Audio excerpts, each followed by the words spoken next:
Comment les tzadikim faisaient pour arriver à des niveaux de prophétie avant?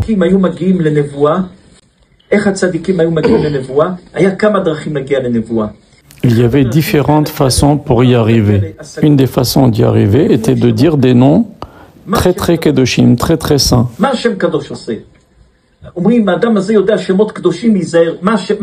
Qu'est-ce que ça faisait ces noms saints? On dit attention, ce tzaddik qui connaît des noms d'Hachem très saints.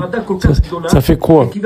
Quand il disait des noms saints, cela diminuait la force et l'influence de la matérialité de leur corps. Et donc ils étaient tellement secoués qu'ils arrivaient à beaucoup plus de spiritualité.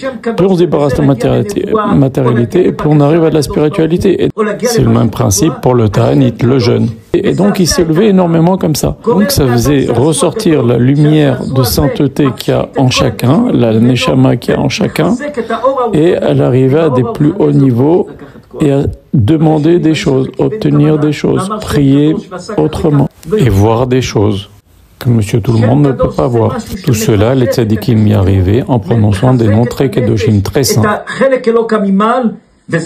Et c'est ça que nos Chachamim nous disent, que le Kohen Gadol connaissait un nom saint qui disait que au moment de Kippour, et qu'il se transmettait de Kohen Gadol en Kohen Gadol pendant des dizaines de générations. Lorsque quelqu'un connaît des noms saints, il se débarrasse de la matérialité de son corps et il arrive à des degrés de spiritualité, de sainteté beaucoup plus élevés. C'est ça que l'on apprenait dans les écoles de prophètes. Quand on voit dans le Tanakh, il y avait des écoles de prophètes. On leur apprenait comment justement à faire cela, afin de mériter, d'attirer vers eux la prophétie. Akadosh Baruch Hu s'adresse à eux. Avant, il y avait le roi, il y avait les Kohanim et il y avait les prophètes. Mais les décisionnaires ont bloqué net, définitivement, jusqu'à nouvel ordre, de considérer la prophétie. Pas se faire tromper par des faux prophètes. Il n'y a donc plus de prophètes. Ça n'existe plus depuis très longtemps. Il y a le niveau de Ruach HaKodesh qui est en dessous de la prophétie.